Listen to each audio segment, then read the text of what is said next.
It's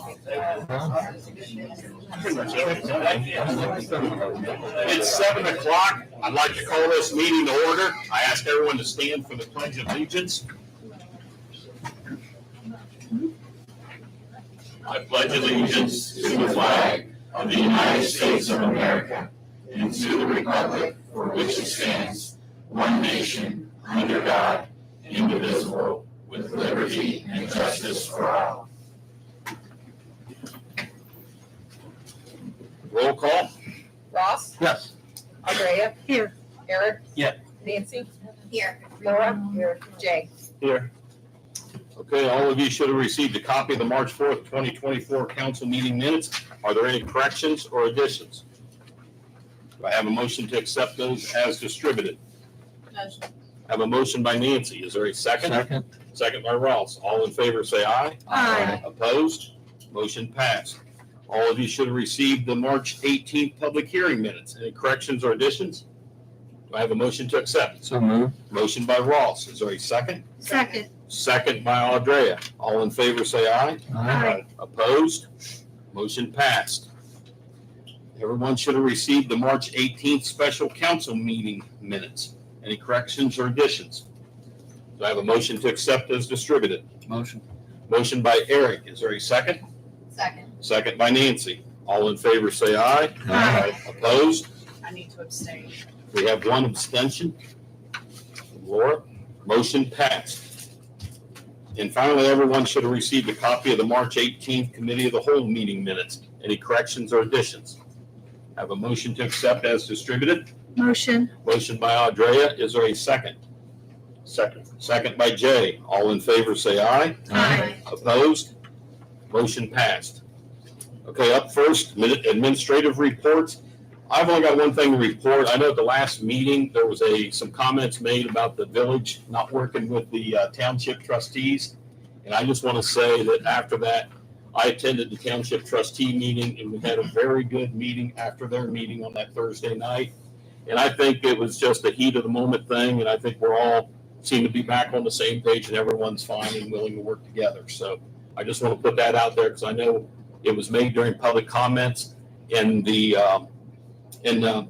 council where nobody responds during public comments. So just to let you know, I think it needs to be said. I think we're on the same page. And I see we got two of our trustees here this evening. So glad to see both of you here. Moving on, village solicitors report. Nothing to report on tonight. Okay. Anybody have any questions for the solicitor? Okay. Police chief, he's on vacation. He will not be back, so there's no report at this time. Village administrators report. Yes, I'll get a few things go over as normal. On the wastewater treatment plant, once again, the capacity is 440,000. Last month, our average daily flow was 430,000. So we're rapidly approaching the capacity of the current plant. Hopefully, with the new plant, we'll lose 1 million gallons. That'll alleviate some of the problems. On the water treatment plant, capacity is 1 million. Last month, we had 395,000. So we still got plenty of room on that side. Anytime you get that close to capacity of the plant, it takes some special effort. Our superintendent is doing a dynamite job. If there's any problem you have with Jim, it's because he cares. But he's putting in some unbelievable hours at night and so forth, making adjustments at the plant. Last pay period, in an 80-hour pay period, he had 145 hours. He's going in the middle of the night, taking care of things from home, back and forth. So while that's going on, Alan, I authorized him to take the company of the village truck home. He was trying to drive his truck back and forth and come back get this one. He had a couple calls in the middle of the night where he'd have to drive his truck over to the plant, pick up the village truck, take it back out, take it back. He's putting in so many hours, I felt it was appropriate for him to take the village truck home. This is not a long-term forever type thing. That's not what it's for. But right now, while we're waiting to get our new plant done, he's just putting in a lot of hours. And I just wanted to give council an update on that. So if you see a truck or a resident asking why is the truck over there, you understand what's going on. But I mean, he's just putting a tremendous amount of hours and doing a great job out there to keep our plant where it should be until we get our new plant online. The other thing I want to talk about, and just those might have heard it, council did, thank you, allowed us to get a new mower. We had, I think it was 0.3 of an hour, and it blew up. Yes. Yes. So we're getting a brand new one. Obviously, no rebuild it, no, get a brand new one. I just wanted, once again, rumors get around. I want you to know what's happening and be transparent. Our brand new mower blew up, and the diesel locked up. They said, yeah, the engine locked up, but no question. Green and Sons, where we got it from. And they're in the process of getting new, and it gives a loaner. We got We had it. a tractor. We got it. It's delivered today. The new mower? Yep. There we go. So they took care of it, but just in case the council here, I'd like to keep it. The other thing we're working on is the well field. With, as we continue to grow, having an additional source of water is critical. We had a good meeting with the attorneys and so forth from Zuni. I think they're in agreement in principle, but they did have some additional things they wanted to see in the agreement, and we asked them to put that together, send it to us. We let Bill look at it, go through it. If there's no smoking guns in that, we can add that in the agreement and keep that one moving. But our hydrogeologist is standing by. He's a couple times talked to John McPeter next week. And I said, not yet. Not yet. We don't have permission to go access. So, hear anything on that? That's kind of where we stand as far as the new well field. And one last thing, I believe here on the new wastewater treatment plant. Kind of a minor issue, but it's coming along well. If you've been out by there, you can drive down Kenmore Boulevard, you can see all the construction. Be glad to give any council member a tour that might want to come out and actually look at it up close and personal. But it's going along well. The contractor feels very comfortable with the schedule. And I've always been a little cautious each month when I bring that up. But I believe we are actually ahead of schedule. We've had a few changes, a few modifications, and those come up with a few change orders, both add and deduct. So I think we're still where we want to be. We just need to get it done and put it into service. So that's what I've got. If any questions, I have from council. And I think it should be noted with Jim out there putting in all them additional hours. Jim is a salary employee, so he's not getting any overtime or anything else on this. So just to let everyone know with that. So Thank you. That's a good one. anybody have any questions for our village administrator at this time? It's good. Thank you. Thank you, John. Village engineers report, Susan, she's out on vacation also, so we have no report from Susan at this time. Zoning administrators report. Do we have any questions for the zoning administrator? Yeah, I do. I had some residents come up to me and ask, do people that file complaints for other zoning, they have to be residents or have rentals or business in the village, correct? That's 1135.11. When you just issued a citation to somebody during conversation, you said you received a complaint from somebody outside the village. Why would that be? What's outside? What's that? It was outside the village? Yeah, you said you received a complaint from somebody outside the village, and that's what made you do the violation. I received a complaint, I looked into it, From somebody outside the village? somebody within the village. Okay. It wasn't written. It was just a complaint observing what was happening. I went to look at it and I took care of it.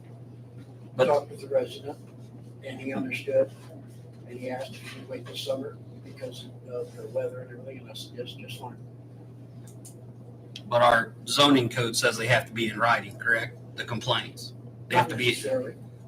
that's It probably should be. 1135. All complaints should be in writing here. 1135.11 says, Yes. Yes, they should be in writing. okay. Okay. And the other thing is, why is zoning issuing littering violations to property owners? Two things. One, you can't litter on your own property. And number two, our littering says it must be enforced by a police officer, deputy sheriff, nuisance officer. You don't have the jurisdiction to do that, but you're writing them. Why is that? Well, quite frankly, I've been doing that with other properties, and I thought it was in the zone book. When I read through it, I thought it dealt with the littering and nuisance property. But the Considered a nuisance. littering, it specifically states, is on another's property. You cannot be charged with littering on your own property. And then if you read all of it, it states that you cannot enforce that. So if we could just fix that. So you're saying that anybody can throw anyone to junk they want on their property and I can't do anything about it? You have a code for that, but it's not littering. It's called nuisance. You wrote littering to more than one. My question is, it states that that is not under your jurisdiction, and we don't need, people saying that you're representing yourself as a police officer or anything. I'm just asking, can you read the violations and what you can and can't do before you do it? I usually post the code on the violation where it's located. Okay, well, moving forward, see to it that all violations, when you speak to the people, you put it in writing, put the code down that you're Okay. under, and that should alleviate Well, that the code is situation. on the violation, but it's not one that he can enforce as zoning. Okay, well, got you. We will make sure we get this straightened out moving forward. Thank you. Thank you for that. Any other questions for zoning administrator at this time? Okay, fiscal officers report. Do you have anything? Any questions for the fiscal officer? Okay. Moving on, legislative reports. Nancy? Ross? No, nothing, Eric? nothing. Audrea? Not at this time. Jay? Nothing. Laura? Nothing. Okay, committee reports, Parks and Recreation. Nancy, do you have anything to report at this time? Okay, public comments. We have quite a few public comments. We'll ask when we call your name, you come up to the podium, give your name and your address. You will have 5 minutes to speak. Council will not answer any questions. This is strictly for them to hear your comments only. Once again, like I said, it's 5 minutes. We've got 17 people signed up, so this could go on for an hour and a half, 2 hours. So limit your comments if you can. If someone's already said something that you agree with, just let us know you agree. I think that way we can kind of get through these a little bit. Up first, we have Crystal Bayakowski from McCord Road.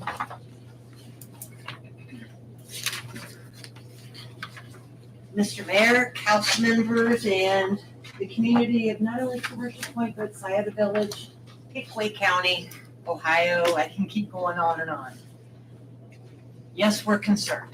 I can reiterate everything I said last time, but you know what it is. And I'm sure many of you have heard that over and over again, and we'll be hearing that more. I was almost in tears last week. I did not know it was 488. I thought 200. When I heard 488, my emotions went through the roof. And I apologize if I was a little verbose. I can do that at times. Would you want this in your backyard? You don't have to answer it. But this is my front yard. This is what I've been looking at for 30 years. This is what has been giving me joy for 30 years. This is the reason why I have moved down here. I can take progress, but I need progress in a way that the rest of us that live here, we may not have voted for y'all. We may be doing that shortly, but we are part of this community. I pay my taxes, just like everybody else. This is the only thing I have, besides my family, my God, my country. And I've worked my butt off to keep it, to get it, and to keep it. So gentlemen and ladies, council members, community, I hope we can all come to some kind of agreement where we can live with this. It's gonna happen, something's gonna happen, but 488 houses, that's a little too much. So, it's pretty. Y'all are more welcome to come out and sit on my front lawn with me. Got a 96-year-old dad that lives with me. Nice husband. The dogs are a little loud, but you're more welcome to come out and see what I look at every day. Just stop in and say, hi. We're more than welcome to have you come in. Thank you. Thank you. Crystal Bayakowski, 9525 McCord Road. 43146. You can always get me on that. Okay, up next, we have Adam Hook.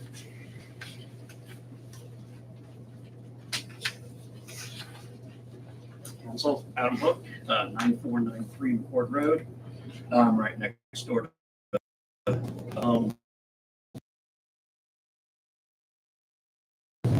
quick.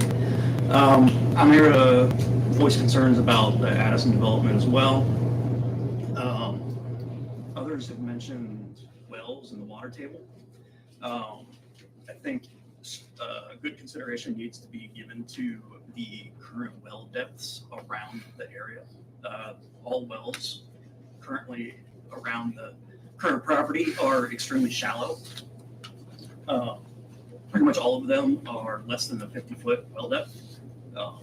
The Arledge well, the static water table is just 5 feet below surface. So having a development with such density that's going to change the infiltration rate, it's going to have a big impact on these wells that are so shallow. Also, runoff from such high density, that's going to be an issue with wells that shallow. Public drilling logs are available, so if you want to see the depths, it's a very easy thing to look up. And my other point I would like to bring up is emergency services. So with Addison being such a high density development, it is situated about as far away as you possibly can be within Commercial Point from the emergency services. The National Fire Protection Agency that makes recommendations for all fire departments they're not requirements to adhere by, but they are recommendations. According to code 1710-5.2.4.1.1, 90% of fire calls need to be responded to within 4 minutes. This is far away from the fire station. Putting this high density population that far away is going to drop you below your 90% call rate within 4 minutes. And then on top of that, from the NFPA is also the Insurance Services Office makes recommendations for, and they recommend. So when I was looking at the development plans, my understanding of reading it was Section A was 3-story townhomes. The ISO and also the NFPA recommend once there's 5 buildings or more of 3 stories or greater, they recommend having an aerial ladder truck in your fire department. I don't believe that is the case. You may correct me if I'm wrong, but there's more than 5 of these 3-story townhome structures by itself. So please take consideration to the fire, the emergency services, and who's going to put that bill. That's all I got. Okay, thank you. Thank you. Okay, up next, we have Tom Conley. Tom Conley, 154 Butternut Pass. Kind of presenting something that's really hasn't even started here until your next presenter. But we're talking about the El Cannon restaurant and retail center. This is our backyard that we worked very hard on to put an in-ground pool, to put our own trees up. These trees here are about $500 a piece because you have to get 10 to 15 footers just to block the lighting that's coming in from Pettit's. Now you guys it's going to be presented that we want to have a Mexican restaurant, which is fine, it's a restaurant, but the location where this is going to sit and where he has the placement of his patio, which I emailed every one of the council members. I emailed you, Mayor. I'm sure you got that email. But his patio is going to back right up to our patio facing our backyard. I don't know about you guys, but my wife likes to lay out by the pool. My neighbors come over. My daughter has her girlfriends that come over. They're in bikinis. I don't think they need to be watched by the patrons that are going to be sitting on this patio that is going to be facing right here, facing our backyard. From what I can tell from his drawings or what came out on the Facebook and what we actually picked up here at the office, It looks like a 10,000 square foot building.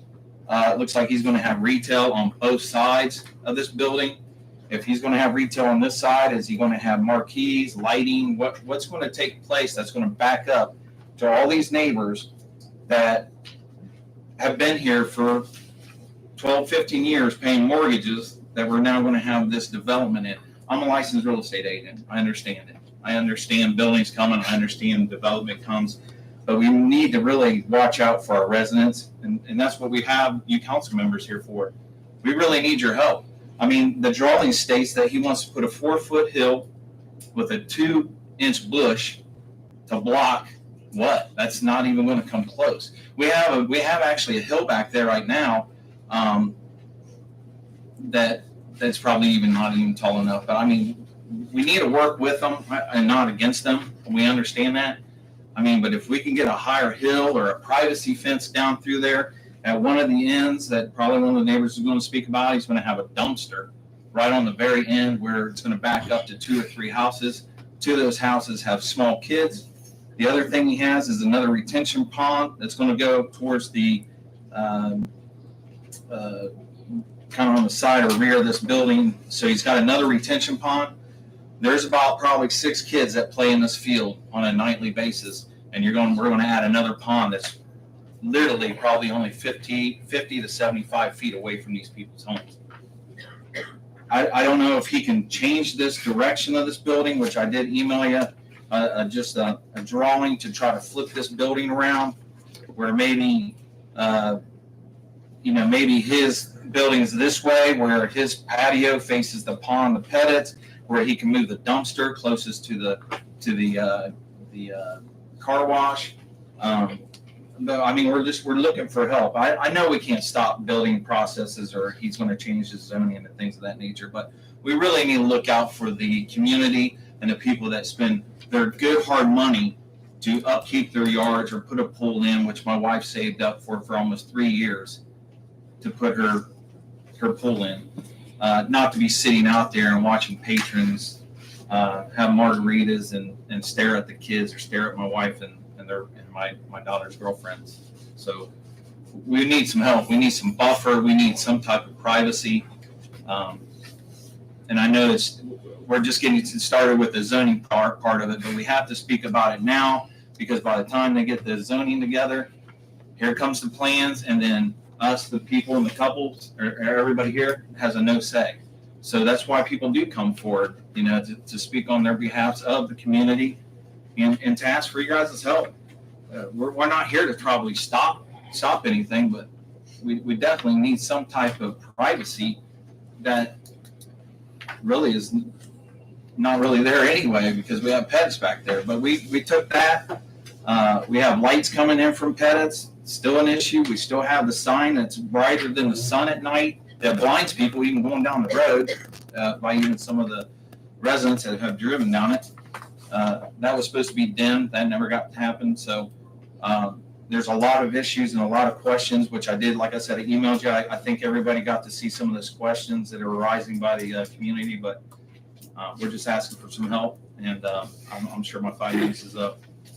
Thank you. Okay, thank you. Up next is Jody Conley.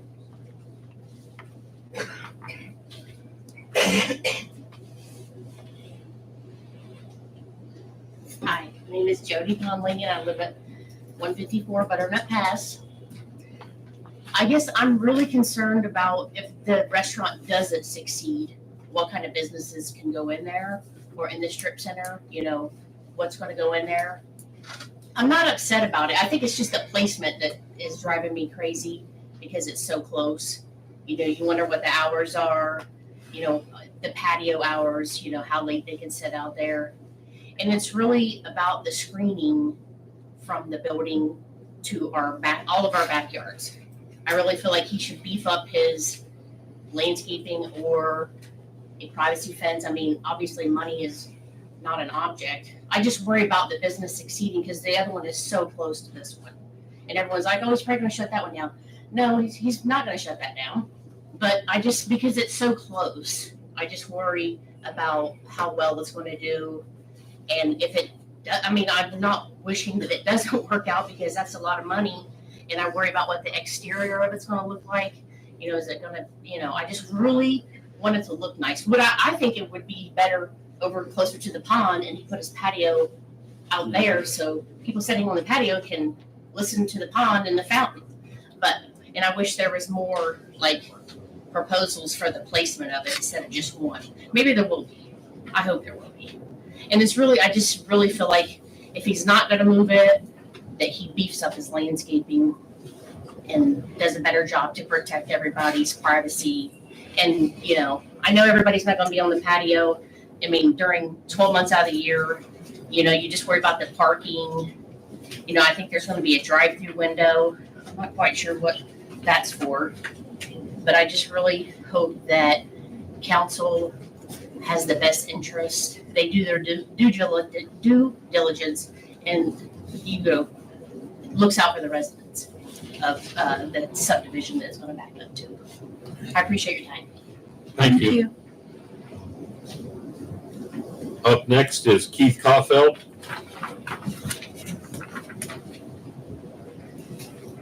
Yes, my name's Keith Caulfield. I live at 5560 Durant Road. And this development borders me on the east side and the north side. But I guess you guys ain't making any comments tonight, so I had a lot of questions, but you won't be able to answer them. Is that correct? Yes. Can I ask somebody, how many families is going to be in these dwellings? Can somebody answer that? 43 houses, I think. Pardon me? I thought it said 497. There's no developer here can answer that question? They don't speak at this time. I think it's Well- 497. I guess the main thing I got was a lot of questions, but there's one comment I will make. Because Commercial Point has sewer and water, I don't believe they should be able to dictate how the development of northern Sauter Township is because of your sewer and water. And remember one thing, we had a ballot for Tays Valley, and we had taxes increase. We didn't have no choice on the taxes. It got shoved at us. Tays Valley was voted down 75%. Do you think we would want to vote on this up here? Who's going to benefit from this vision? It ain't going to be me. You guys will sell your sewer and water. The people's going to benefit is the people's building the houses. And if you're going to build houses and rezone this, do something that you'll be proud of 10, 15 years down the road.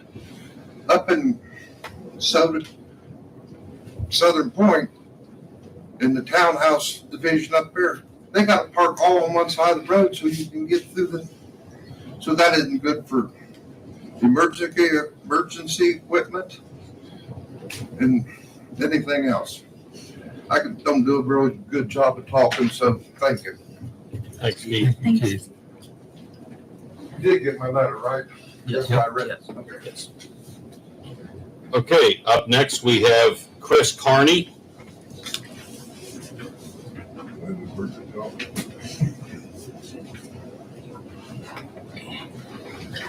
Hi, I'm Chris Carney, 9816 Ford Road.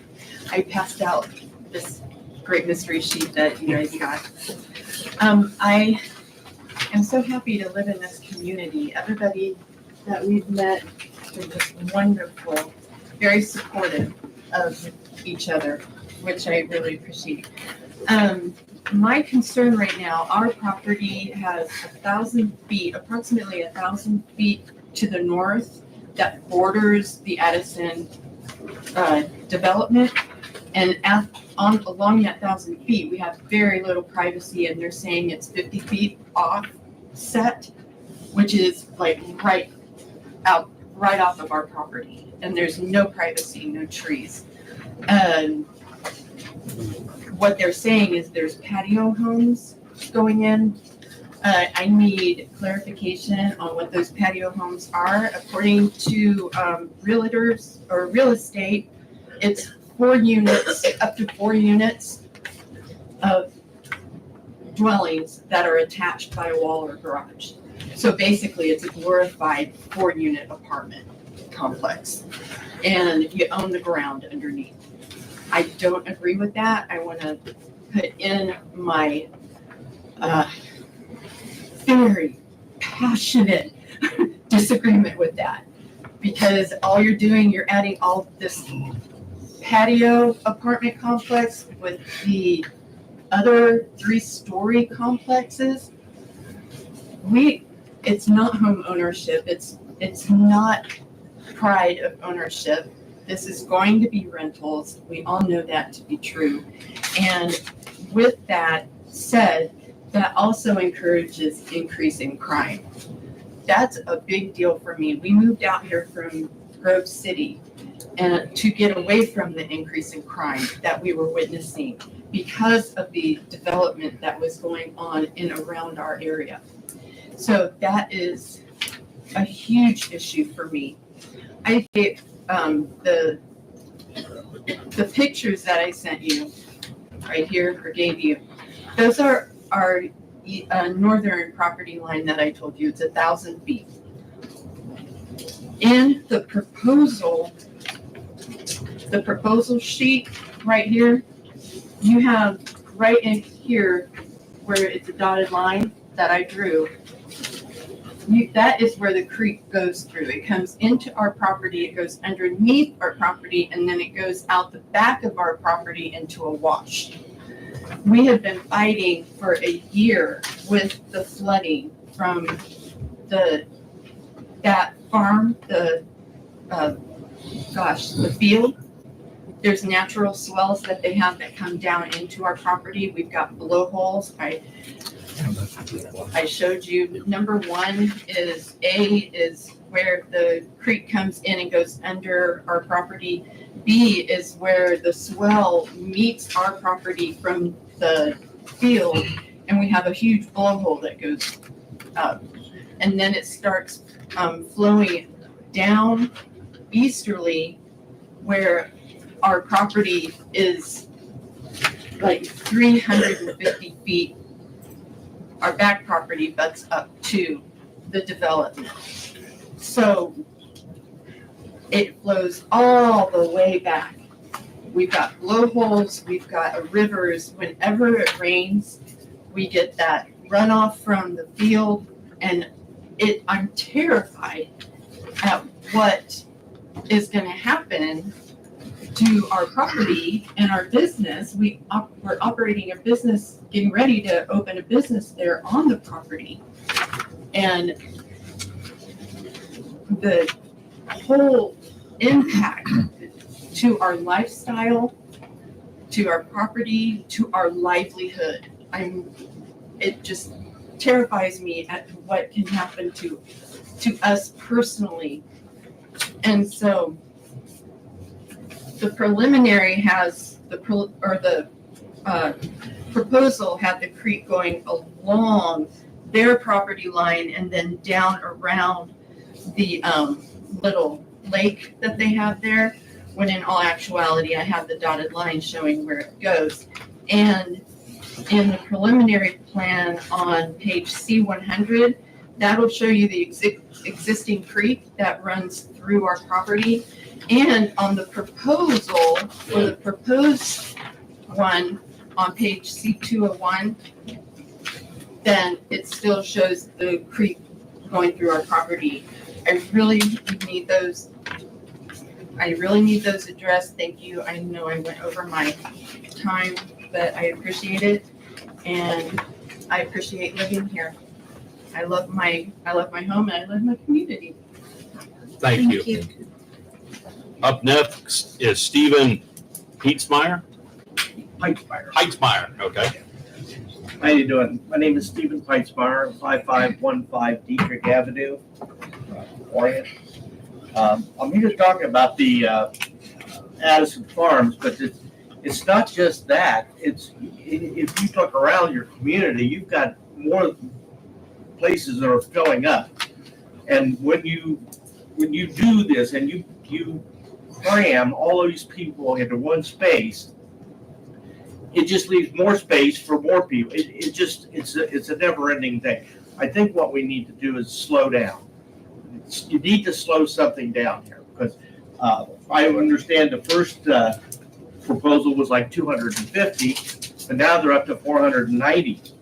And one of my concerns is I was in the fire service for 28 years, and this gentleman that was talking about the ladder truck, yeah, NFPA is a recommendation, but if you don't follow that recommendation, then the insurance company that insures your home can raise your rates because it isn't following.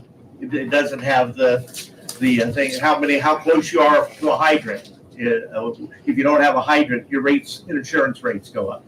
All that that all figures in.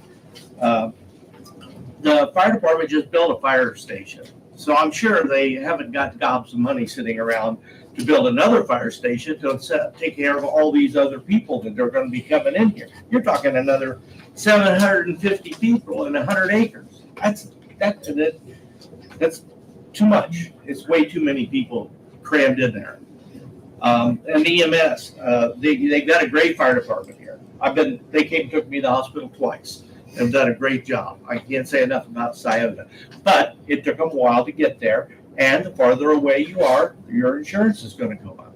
So you just got to look at the EMS. The other thing is water. I don't know. I wasn't quite clear on what this gentleman was talking about with water. I know you've got mains out there, but you have a place that is going to supply those mains with water sufficiently. I don't want to wind up turning my water on and because they've got too much water going out. What is the capacity? Am I allowed to ask him that? Not at this time, no, sorry. Okay. Well, anyway, and my concern is water, having enough water to do it. And in the roads, and the water, the roads, and the EMS, all of it falls under the same thing. Nothing ever gets built to handle what's there. It gets built to handle what's 5 years from now. They'll have another fire station closer, and those kind of things. The other thing is the school levy just failed. I don't have any kids in school, but I think I should help support the schools like people did when I was young. And that failed. Now you're adding all these. That's another probably 700, 800 kids. It's going to be just in that area alone is going to be inundating the school system.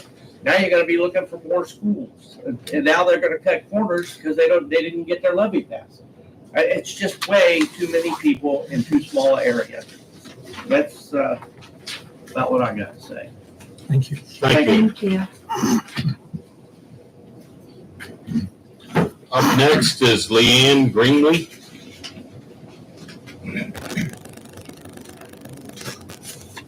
Hello, Leanne Greenlee, 5535 Dietrich Avenue. So I understand change is inevitable, and realistically, I knew in 2015 when I purchased my property that I was going to have housing development eventually back up on my property.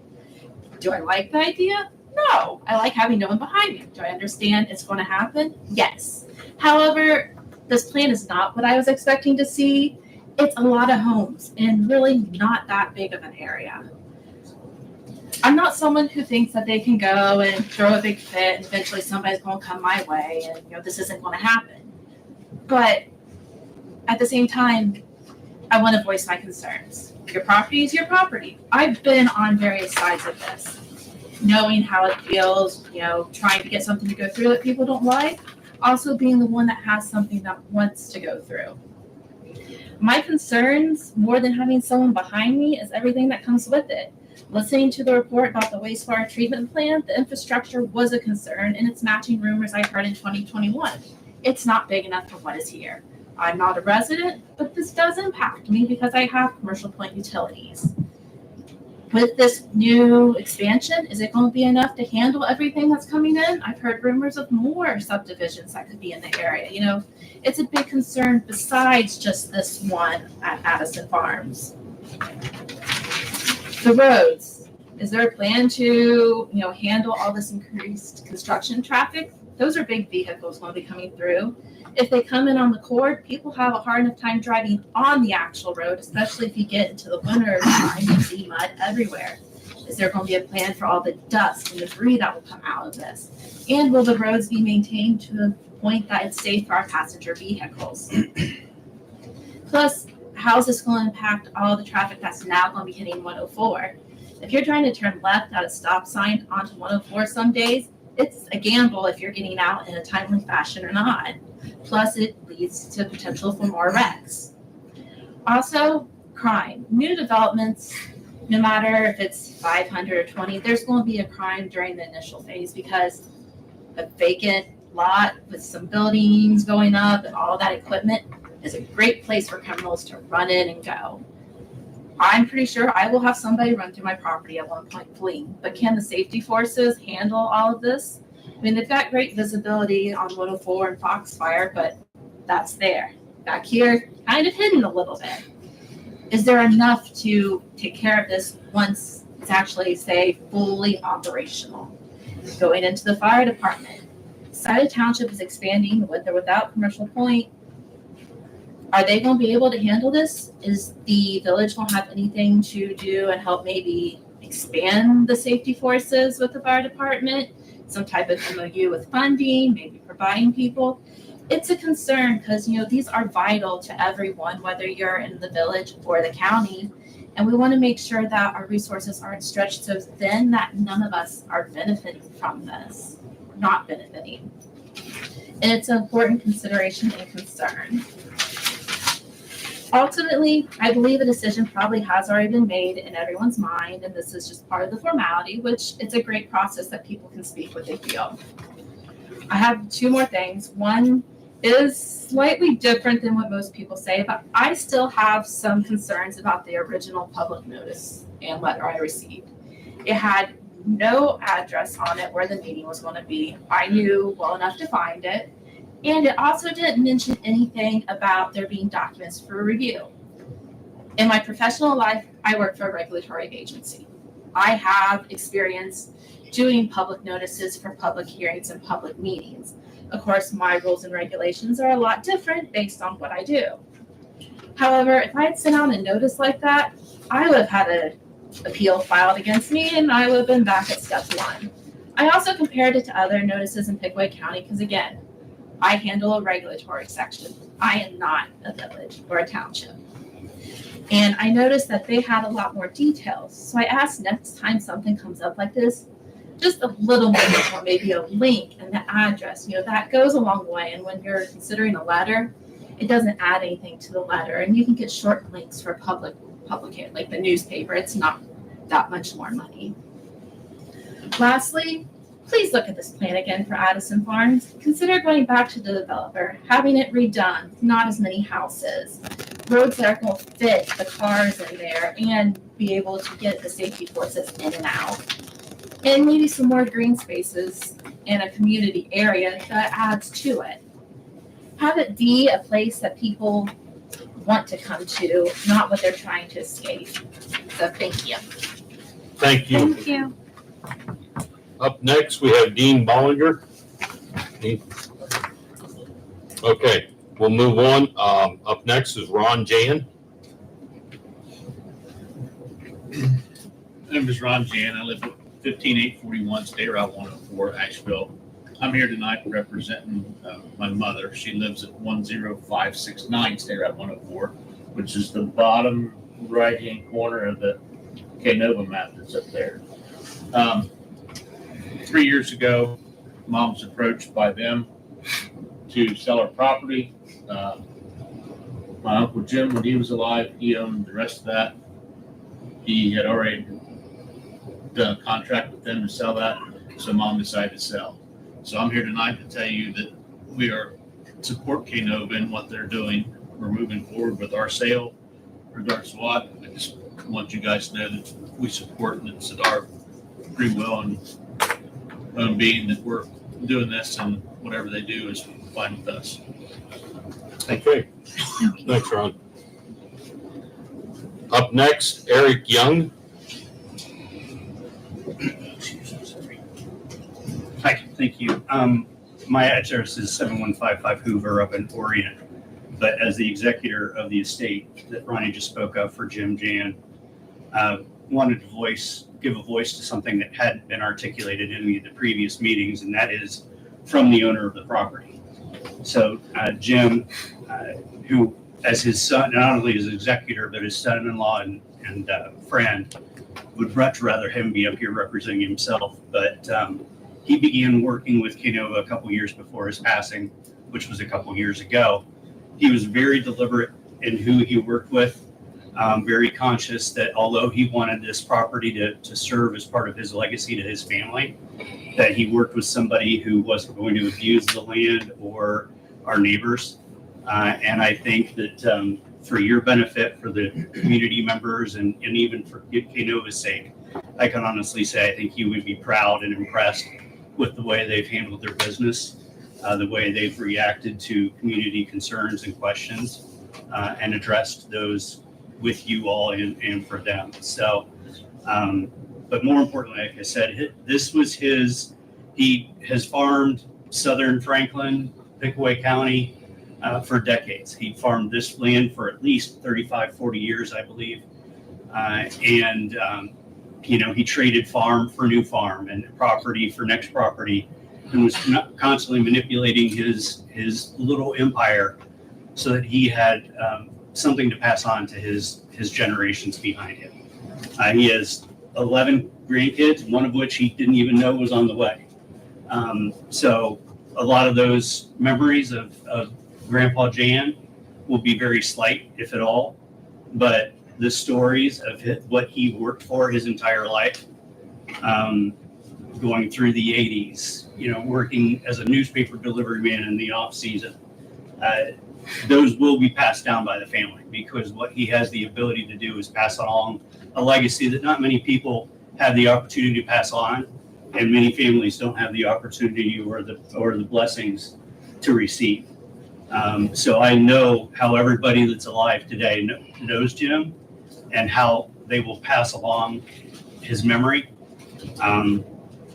This was a very deliberate intent. This isn't the family swooping in and trying to dump off assets. This was a very conscious decision on his part to leave something for his family. And everybody, Jim included, and the rest of the family, is completely respectful and aware of the concerns. And this isn't a no-brainer. There are nuances to all of this. But we feel that Kenova has addressed it.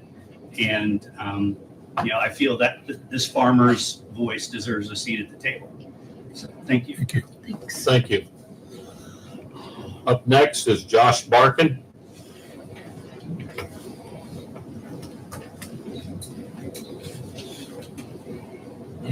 Good evening.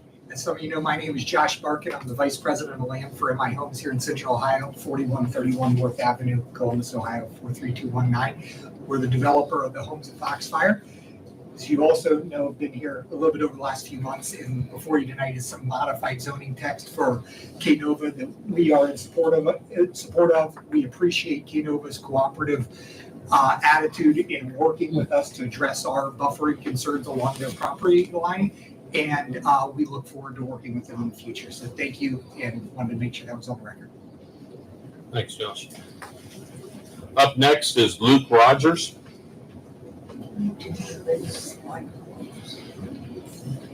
Luke Rogers. I'm at 158 Butternut Pass. Main thing I wanted to speak on was the El Cañon coming into the neighborhood. Nothing wrong with progress. Completely on board with that. To piggyback somewhat off of what the Conleys were speaking on. Graduated Westfall High School in 2007. I was raised here in this area. My first job was down in Harrisburg at Giuseppe's Pizza. So I've been very familiar with and been around and lived in Commercial Point most of my life. This is a highly coveted area to be in. I'm a deputy sheriff with Franklin County, and all we want to do in Franklin County is move away from it. One of those selected places is Commercial Point, Ohio. It's that way for a reason, and I feel like we need to work our best, and we need your guys' help to keep it that way. There's simple things we can do. Unfortunately, I wish I knew more about this development because this sounds awful for the ones that live bordering that property. I can't even imagine how I'd feel if I had that property. My property has a Mexican restaurant and retail stores being built in the backyard. Again, I have no problem with progress. I have no issue with a commercial lot being built with the commercial capacity. But there are simple things we can change, or we can kind of stand in front of, or ask for them to do different. As Tom spoke on, the way that the restaurant's currently placed, it's going to be looking into our back windows, looking into our backyard, watching our children play in their fenced-in backyards with nothing in the way besides a 4-foot hill and 2-foot bushes on top of it. That's not enough to separate a business, especially of that type, from the residents of Commercial Point. There are very easy fixes to that with whatever your shrubbery, your greenage. You've got the arborvitaes that can grow 15 feet in 3 years. Those are simple fixes. The fact that the patio is facing us, again, I think that's a simple fix that we can tell the builder, the owner to switch that around. You can be looking at a pond that's already there. We also, according to those plans, are going to have a retail center, Mexican food restaurant dumpster in our backyard. However many feet they have to be off their property line, I'm not 100%, but that's something else that can be fixed very easily to be moved to the other side of the business and not affect your citizens that are living here as much. So if we could, or if you could, with your meetings that are coming up, I'm not super privy to how that goes, but if we could voice some of these concerns and maybe make a change, kind of help our citizens, our taxpayers, keep their beautiful homes, keep their beautiful backyards, keep this this village somewhere that people do covet and they want to move to, they want to be in, they're striving to be here. I'd really appreciate it. Thank you for your time. Thank you. Thank you. Up next is John Goldsmith.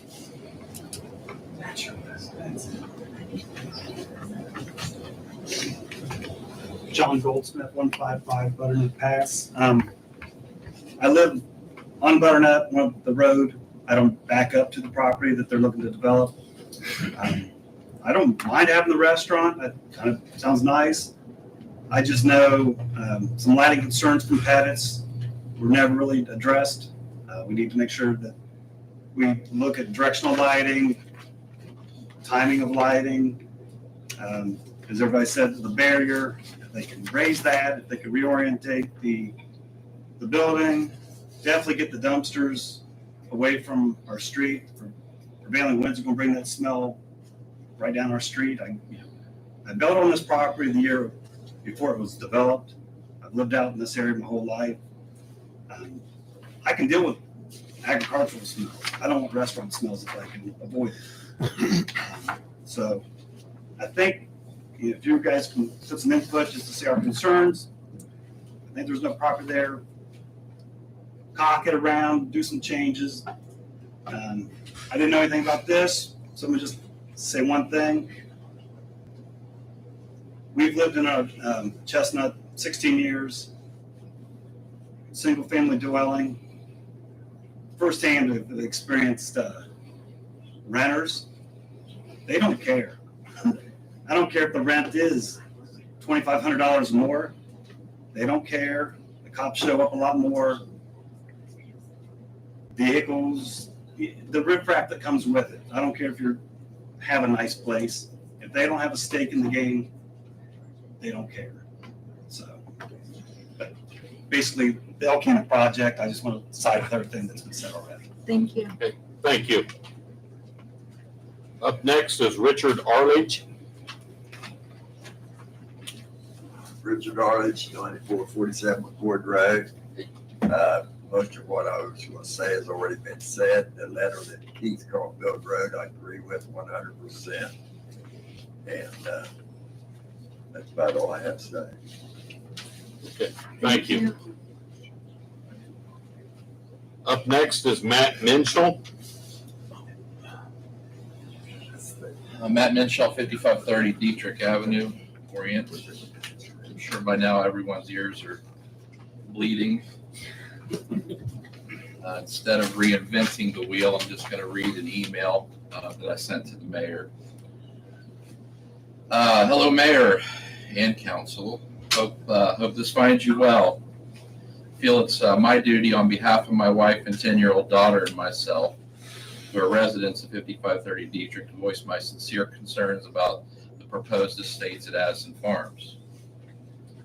Please see these concerns in order of importance to my household. Number one, opening up Strasser Street for the unwanted and unneeded extra traffic that is headed northbound on Route 104 through Dietrich, my street, would be the main thoroughfare route in which they would take, the path of least resistance. Dietrich Avenue is the longest street in Southern Point, thus more time for vehicles to gain speed. I fear for my child and her friends and cousins' safety while playing, riding bikes, and just being kids. It's simply not okay for this development to want to infringe on our streets because their site is in a bad location for what they want to do. Water is also a concern. I know we have water issues now, and I have to admit that when the Scioto Crossing development went in, our water pressure dropped. I can't imagine what it would do if more than double that amount users came on board. Though I would be staring straight at this proposed development from my front porch, I'm not opposed to seeing houses in that empty field. I believe it will likely happen. A number closer to 250 is much more reasonable. Townhomes will hurt the value for sure. It's just a glorified name for an apartment. I'm in marketing, so I thought to myself, how would this development be marketed to potential customers? Spacious country living?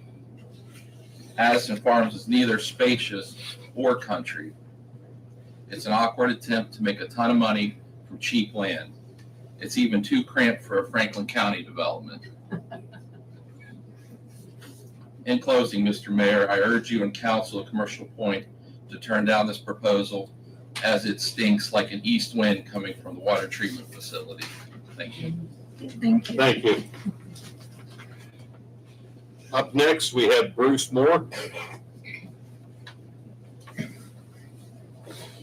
Good evening, Mayor, Council. My name is Bruce Moore. As many of you know, I live at 12491 Gibson Road, and I also represent K-Nova, who's been the developer and the owner of Rickenbacker Exchange. Tonight, I'm here to speak with you before the third reading of our rezoning request. And what I want to do is highlight the work that we've put in behind the scenes after hearing from council and the public. So I'm just going to go through the significant changes that we've made through the development text over the course of the last 8 weeks. The first two changes that were made were actually made to the site plan.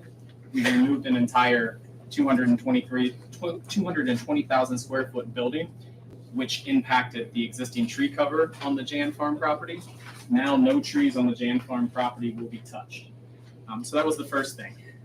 The next thing we did is, after discussing the matters with council, is we changed our development text so that it was only slated for data center development. No warehouses, no other industrial developments, only data centers. We removed all internal setback discussions. That way council was comfortable with the fact that we're not looking to subdivide this property. This property will be sold to one developer and one developer only for data center usage. There were also concerns regarding potential needs to do above ground power infrastructure. We added in language to ensure that any above ground power would need to be approved by the technical review committee. We also heard significant concerns from the public regarding visual screening and buffering. We've already heard from Josh Barkin of MI Homes, but along the southern border, we have added language that MI Homes is now comfortable with that will provide additional visual screening once that property is developed for residential use. As you can see, we've had many people tonight come up to speak. None of them have been here to speak against our development tonight, which I think is substantial. We also worked with the homeowners that live on the western property line, and we have added in significant language to provide visual screening to the owners that will be abutting that line. Dan Schrader has not had a chance to speak tonight, but he will come up to let the council know that we have worked out language that they are comfortable with. In order to facilitate that specific visual aid comfort language, we've actually increased our tree count by an additional 30 trees. So that way we weren't taking trees away from any of the other surrounding areas. One of the other significant changes that we made just recently to the development text was in regard to Councilman Crago's concerns regarding lot coverage and stormwater runoff issues. So we actually changed the coverage. We were looking at 80% total impermeable coverage with 50% building coverage. The zoning text now reads such that it's 35% building coverage and only 50% total impermeable coverage, which should significantly increase any stormwater runoff into the drains. We also limited the sign and the entrances. And in closing, I'd just like to say we look forward to continuing to work with the village to continue prosperity for everyone involved. So thank you very much. We will be here through duration if there are questions during the third reading. Thank you. Thanks, Bruce. And finally, last one up to speak this evening under public comments is Dan Schrader. Good evening, I'm Dan Schrader, 10504 Borough Road. As Mr. Moore expressed, my property abuts the northwest corner of that proposed development for K-Nova. We've had numerous conversations with him. As he mentioned, we feel pretty satisfied now that he has addressed our concerns to our satisfaction. It's not ideal, but I think the only ideal scenario would be no development at all. So we appreciate the effort and we're satisfied. That's all I have. Thank you. Okay, that concludes the public comments. Can I ask one question? When will there be back and forth conversation on the questions we want to ask the council? When we get down to the legislation, if council wishes to call on anyone for further discussion at that time as we work through the legislation portion of the meeting. No, before the third reading? Actually, we're going to be doing the readings this evening. So if council wishes, if council has any questions with the public, they will ask the public to reiterate anything at that point in time. Okay, moving on, under business items, we have the new Mexican restaurant and retail center. Dan Bollinger, would you like to? I'm sorry, Dean. I'm sitting there looking at Dan Schrader's name. Dean Bollinger. Dean is with the developer for the restaurant. So if I've asked him to come and do a little presentation, possibly answer any questions the council may have.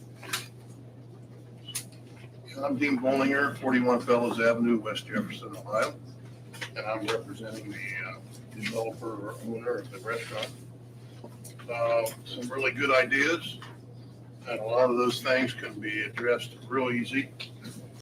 Basically, we've got just over 13,000 square feet. A third of that roughly is the restaurant. All the rest will be retail. Insurance store, insurance office, hair salon, a lot of low traffic oriented retail. And then the restaurant itself will have roughly around 200 seats. And it's 3,600 square feet. That includes the kitchen. Pretty wide open as far as parking. We discussed the part about shifting the building down south, but that just puts more parking on the north end, closer to the residents. There is at the north end a 50-foot strip, which is required. That's the setback. The concern with the buffer along the residential, we do have the 4-foot mound and 2-foot, but another option is to put 5 to 6 foot trees along there at 5 feet on center and go all the way down through there. Or the other option is a fence, which is the most expensive, but it does pretty much block what's going on. The lighting will, according to the zoning code, will be facing away from the residential. There will be no drive-throughs, and the retention pond can be shifted more down towards the southern southwest corner. And definitely the dumpster can be moved. It can be moved down to the opposite end on the south side. The patio, the outdoors, I don't know how much it would seat. That may be shown a little bit too big, but that can also easily be moved to the opposite south side. And I don't know if there's some other concerns. If so, I don't remember what they were. Those were the main concerns. Some of those things were mentioned several times. So that's pretty much the gist of it. I don't know if you have any questions. This again is no voting, it's just an introductory. Yeah, this is strictly introductory, and I wanted him to come up here and meet with council and just show or discuss what they are presenting. And the next step for them will be a rezoning, because currently it is zoned neighborhood commercial, which basically allows the same type of buildings and everything else as general commercial. But the thing is, it's the size of the buildings. And the neighborhood commercial only allows a 2,000 square foot building, where the general commercial will allow a 10,000 square foot building. So they're looking for residential, not general now? They're looking to go to general commercial. It's currently zoned residential commercial. What are the hours of your restaurant? I know that was a concern of some people being out. Oh, for the opening of the restaurant? Like, what are your hours? I heard you close at like 9:30 during the evening. It's lunch up through, I don't know, 8 or 9 o'clock in the evening. We'll be in for 9 and weekends 10:30. Okay. And, That's Mario, he's the owner. yeah. And you mentioned a couple, like an insurance office and a salon. Low traffic, there could be some other type of business or mercantile. I know salon wise, we have probably 6 salons. So that would be one that I would be like, I really don't think I would, because I wouldn't want to like hurt anybody's business. So, And he doesn't really have any idea yet, because he obviously doesn't have any so leases. like no Dollar Tree, no Dollar General. No restaurants like that. other than the ones that's in. So I know that's been a few No years pizza ago. shop. You can take that whole floor plan and basically flip it around and do just about anything you want with it now. I mean, you can put garbage disposal over by. I mean, I think it fits the site pretty well. Like I said, if we shift it down and just flip the parking on the other side. But you do have to have a 50-foot buffer there. Right. And until you get to the building, from the property line to the corner of the restaurant, that's 75 feet. That's a 7 or 8 story building, if you want to visualize that. Yeah. Because you figure 10 feet of floor. Yeah. But what's the height could you build on? Well, we're allowed 40. It's only going to be like 30.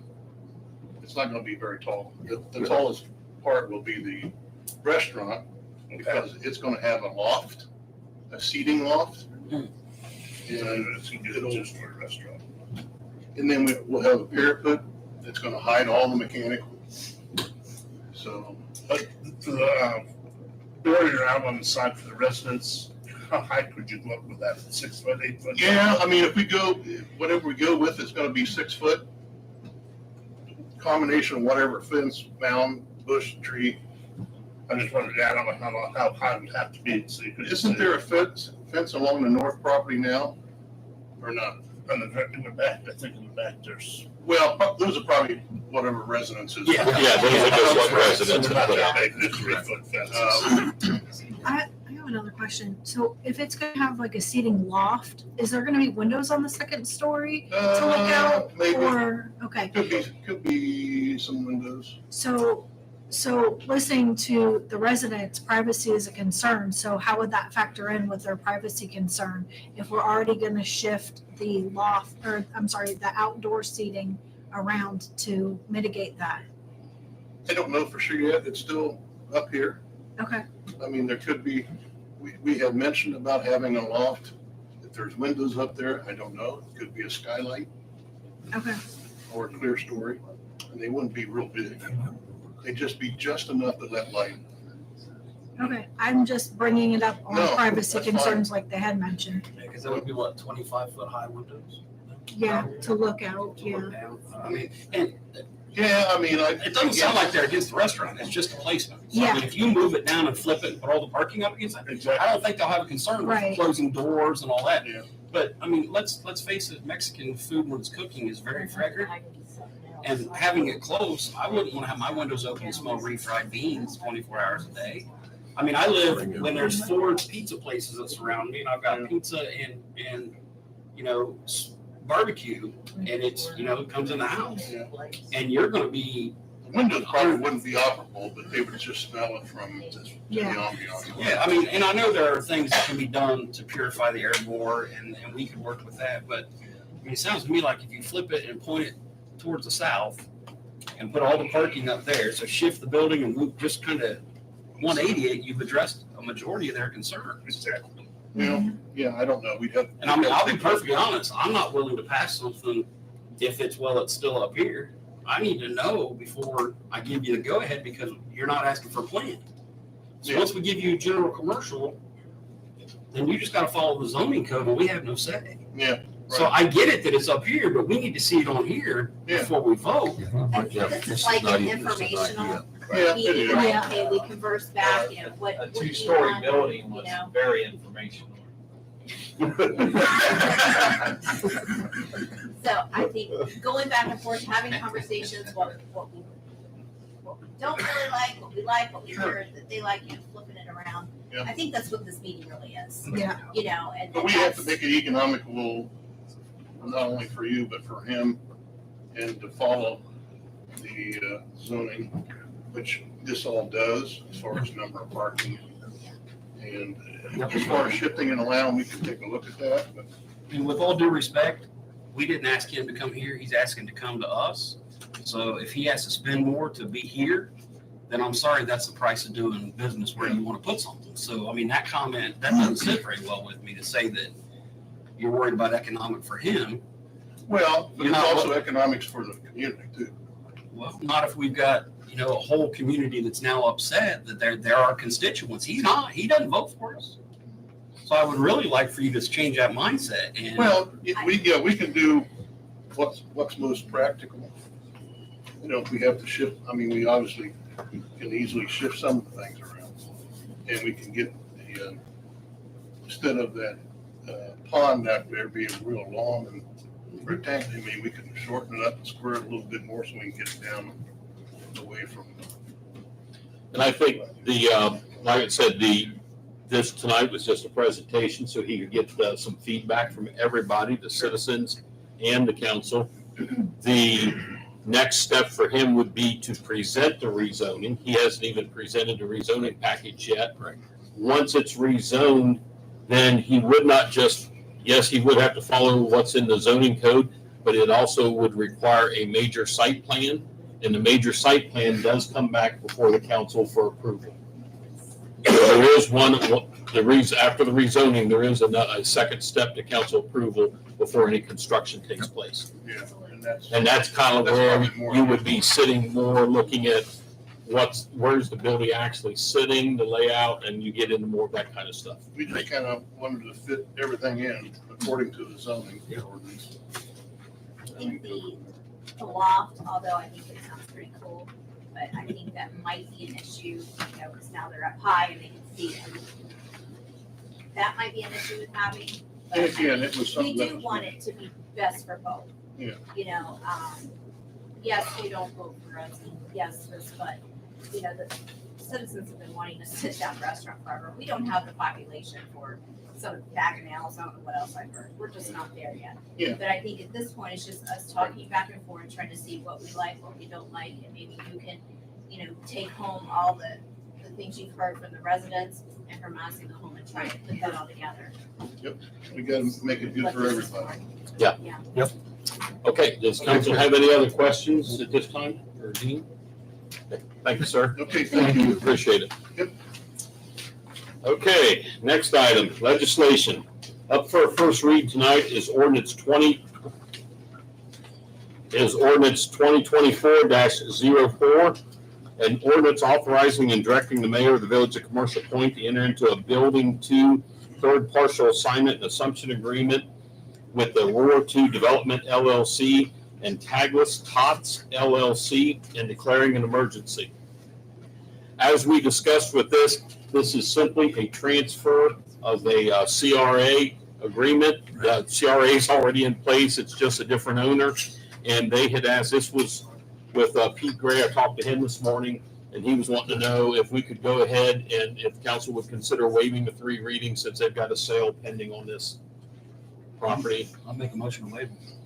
Okay, we have a motion on the floor by Eric to waive the 3 readings. Is there a second? A second. Second by Jay. Roll call vote to waive the 3 readings. Ross, Yes. Eric, Yes. Jay, Yes. Laura. Yes. Andrea, Yes. Nancy. Yes. Motion passed.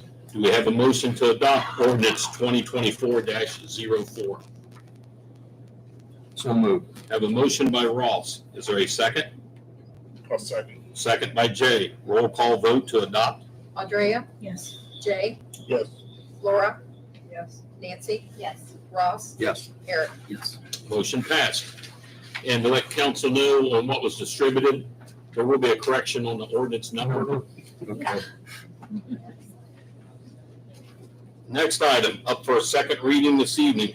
This is ordinance 2024-03, an ordinance to rezone 110.05 plus or minus acres within the Village of Commercial Point, Ohio, from exceptional use to planned residential district and adopting a preliminary plan and development standards text for the district.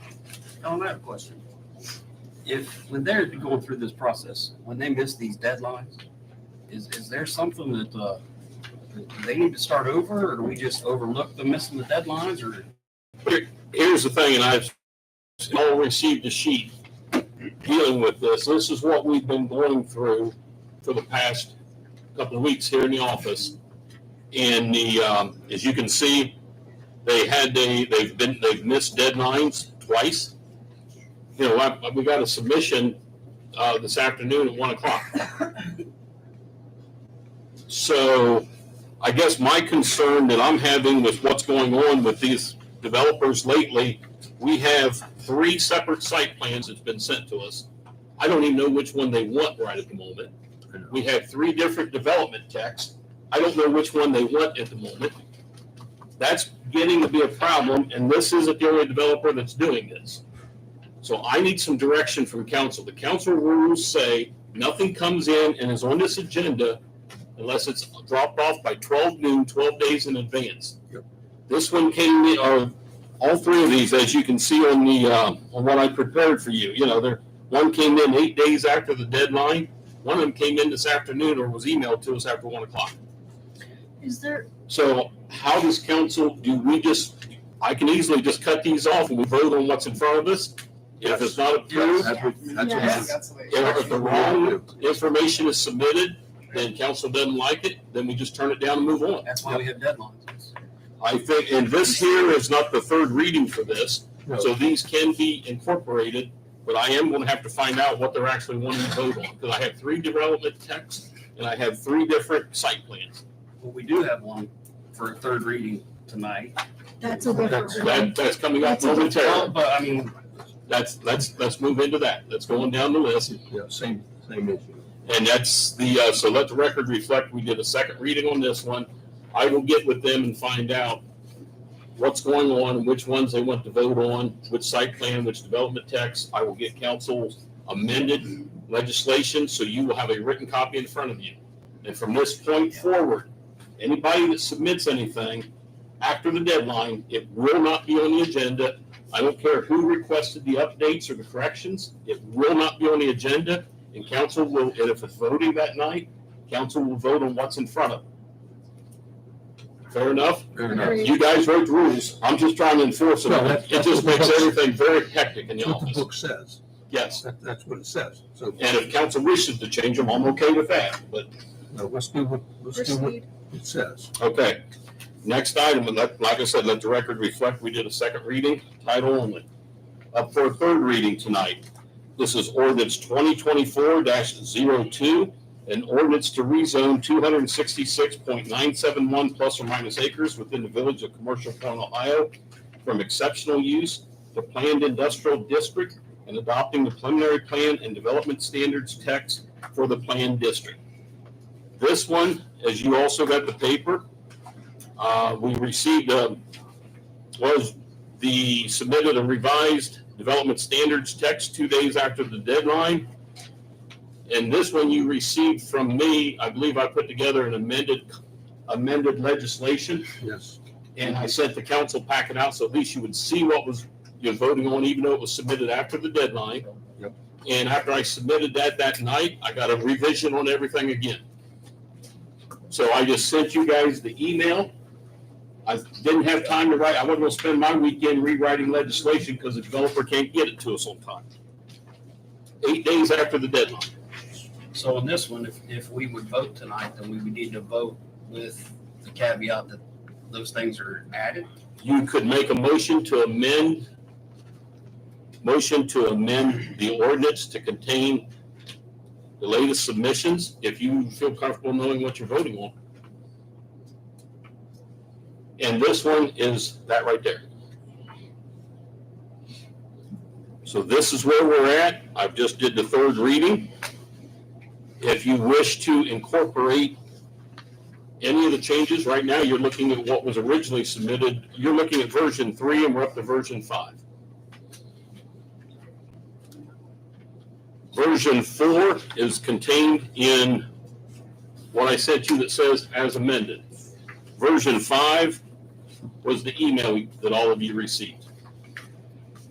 If you wish to amend the ordinance, you can amend it, amend the attachments, or however the council wishes to do it. That's where we're at. Yeah. But yeah, it's just causing a lot of confusion in the office.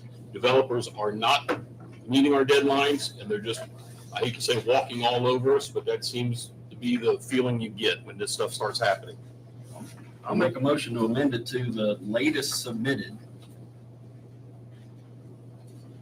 All right, so that would be the 328, the one that their attorney spoke on tonight, correct? With the added trees, the added buffering, if MI exercises there, that would be what we'd be amending it to, is that correct? Yes, the email, the text is an email that was sent out to everybody.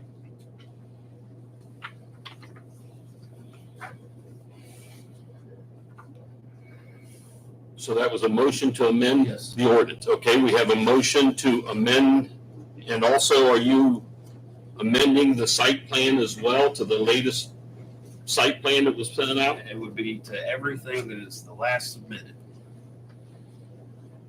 Okay, do you know exactly what you're voting on? Okay. Well, we have a motion to amend it to version 5 of the development standards text. And I believe that was version 3, the last site plan drawing that we received by Eric. Is there a second to amend the ordinance? Okay, the motion to amend has died due to a lack of a second. So now we would be reverting back to the original ordinance that was submitted to the council. Do I have a motion to adopt ordinance 2024-02?